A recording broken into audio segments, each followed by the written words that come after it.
이번에 만나볼 꾼은 연 8억 원의 매출을 내고 있는 신준호 대표. 그의 높은 매출의 비결은 바로 선물용 과일 바구니입니다. 특별한 포장 방법으로 흐트러짐이 없이 완벽한 제품을 고객에게 당일 배송하는 것이 그의 과일 바구니의 특징이라고 하는데요. 문제가 있는 과일은 AS까지 해준다는 신준호 대표의 과일 바구니. 지금 서울시 송파구에서 함께 만나보시죠. 이른 아침 꾼을 찾기 위해 제작진이 도착한 곳은 서울시 성파구. 안으로 들어가 보니 다양한 과일들이 보이고, 그렇다면 이번에 만날 꾼은 과일과 관련된 꾼? 대표님 맞으신가요? 대표님은 제가 아니고 따로 계신데요. 시장에 과일 사러 가셨는데요. 그쪽으로 와보셔야 될 것 같습니다. 꾼에 대한 정보를 입수한 제작진. 바로 꾼이 있다는 과일 도매 시장으로 이동. 직원이 알려진 곳에는 한 남자가 과일을 유심히 고르고 있었는데요. 오늘 꾼 촬영 왔는데 혹시 대표님 맞으신가요? 네, 맞습니다. 이렇게 일찍부터 과일 사러 오신 건가요? 이렇게 새벽같이 일찍 나와야 좋은 품질의 과일을 살 수 있어서 이렇게 일찍 나옵니다. 연매출 8억 원의 특별한 과일 바구니. 경험이 꾼의 재산이다. 신준호 대표. 좋은 과일을 고르기 위해 이른 아침부터 시장을 찾았다는 꾼. 제철 과일 위주로 많이 사가지고 가고요. 저희 같은 경우는 뭐 한 13종류? 근데 요즘은 이제 하우스가 많이 발달이 돼서 예전에 구경하기 힘들었던 과일들도 많이 나와요. 그런데 꾼 정말 바빠 보입니다. 과일은 다 비슷해 보이는데 왜 이렇게 돌아다니시는지? 과일을 다 뭐 종합적으로 다 한 군데서 판매하는 게 아니고요. 전문 분야인 가게에 가서만 살 수 있는 수입 품목이 있다 보니까 여러 군데를 돌아다닐 수밖에 없는 실정이에요.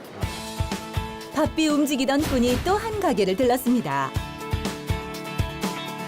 여기 저희 아버지 가게예요. 오래 장사를 하셔서 잔뼈가 좀 굵으신 분이세요.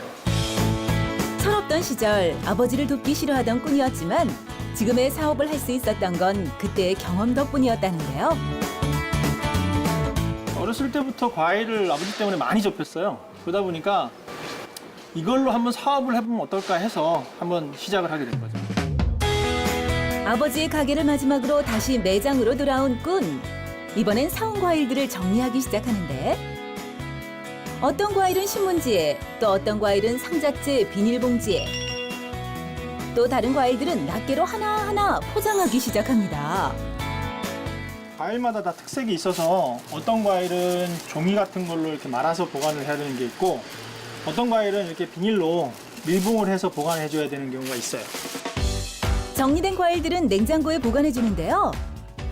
그런데 한 곳에 모아두면 편할 텐데 왜 이렇게 여기저기 두는 거예요? 과일이 다 특성이 다 틀리기 때문에 칸칸마다 다 온도가 틀리게끔 다 설정을 해놓은 거예요. 냉장고도 다 온도가 다 틀린 거고. 매장을 살펴보니 여기저기 위치한 냉장고의 개수만 무려 8개.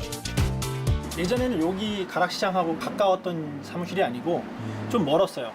일주일치를 한꺼번에 갖고 온 거예요. 큰 저온 창고에다가 그냥 다 때려 넣으니까 초창기 때는 과일이 한 40%에서 50%까지 저희가 로스율이 있었어요. 버려지는 과일을 줄이기 위해 피나는 연구를 한 결과 과일 폐기율을 3%대로 줄일 수 있었다는 꾼. 근데 지금은 매장이 가까우니까 그렇게 안 하셔도 되는 거 아니에요? 아니 근데 예전에 보관했던 그 방식이 이제는 소비자분들한테 도움이 되는 거죠. 장기적으로 오래 더 보관하시고 오랫동안 드실 수 있게끔 한 거죠.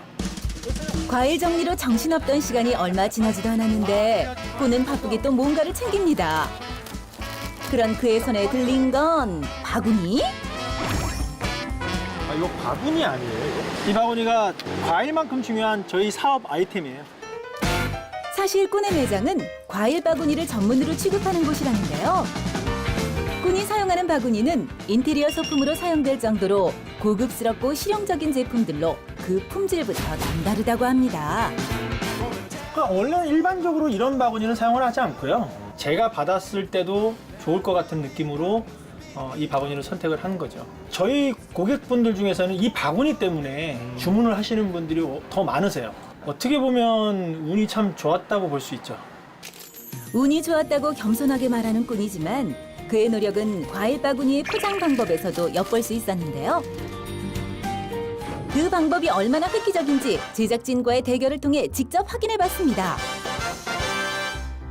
최대한 좀 선물용이니까 좀 화려하게 보일 수 있도록 그렇게 하도록 하겠습니다. 저는 그냥 평상시대로 하던 대로 할 거예요. 시작해주세요. 시작 신호가 들리고 각자의 방법으로 포장을 시작하는 두 사람. 그 어느 때보다 진지한 모습인데 그렇게 몇 분이 지난 후 잘했습니다. 네, 저도 다 했습니다. 한눈에 보기에도 깔끔해 보이는 꾼의 과일 바구니. 그런데 제작진의 과일 바구니도 보기엔 괜찮아 보이는데요? 무난하게 잘 싸셨어요. 이 정도면은 보통 정도 되신 거고요. 보통 과일 바구니 시키면 이제 이런 식으로 오죠. 제대로 된 비교를 위해 서로의 바구니를 바꾼 뒤 배송 상황의 흔들림을 재현해 봤는데요. 강한 흔들림에도 변함없는 꾼의 바구니와는 달리 과일들이 우수수수 쏟아지는 제작진의 바구니. 심지어 뒤집어도 멀쩡한 꾼의 바구니. 제작진의 바구니는 아이고 안타깝습니다. 지금은 사람 손으로 이렇게 흔들기만 했지만 배송을 할 때는 이거보다 더 심한 충격이 가해질 수도 있어요. 모양이 흐트러지는 거는 물론이고 안에 과일들이 다칠 수가 있어요. 그래서 이렇게 포장을 하시면 절대 안 됩니다. 꾼이 포장한 과일은 바구니와 닿은 부분에도 조금의 손상 없이 깨끗한 모습입니다. 이렇게 완성된 바구니는 배송 중 생길지도 모르는 파손 AS를 위한 사진과 배송 출발 문자와 함께 고객에게 배송된다고 하네요. 이런 노력들 덕분인지 꾼의 과일 바구니는 주문 대기까지 있을 정도라고요. 요즘 좀 찾는 분들이 많아서 한 달에 한 700~800건 정도? 그럼 매출로 하면 얼마나? 연매출로 하면 한 8억 정도 될 것 같아요. 경험과 노력의 결과로 성공을 일궈낸 신준호 대표. 하지만 그는 이 노하우에 대해 덤덤하게 말합니다. 그러니까 이게 무슨 노하우를 만들려고 하는 건 아니고요. 이것도 해보고 저것도 해보다 보니까 저절로 노하우가 쌓이게 되더라고요. 그러니까 안 해보면 모르더라고요. 해봐야 알더라고요. 일손이 부족할 땐 본인이 직접 배송하는 것도 마다하지 않는 꾼. 그의 이런 열정들이 모여 주는 사람도 받는 사람도 기분 좋은 과일 바구니가 만들어진 거겠죠?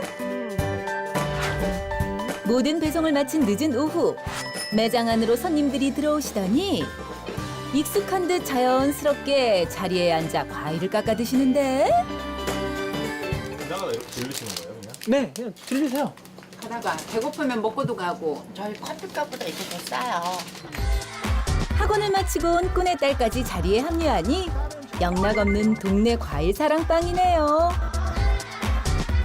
아빠가 이렇게 과일 하시니까 어떤 게 좋아요? 귀찮은 것도 있고 뭐가 그렇게 귀찮아요?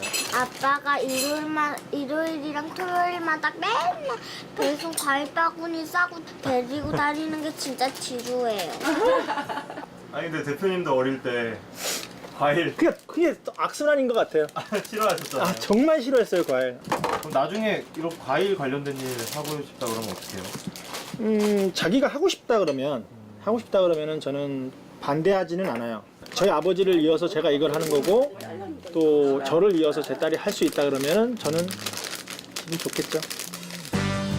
오고 가는 대화 속에 향긋한 과일처럼 따뜻한 마음이 전해지고 꾼의 하루는 그렇게 마무리돼 갑니다. 오후 늦게까지 계속 일만 하시는데 안 피곤하세요? 죽겠어요. 손님들이 그래도 꾸준하게 저희 과일 바구니를 찾아주시고 또 카페에도 와주시고 하니까 사실 그렇게 뭐 피곤한 줄은 모르고 해요. 진짜로. 고맙죠. 항상 고맙죠.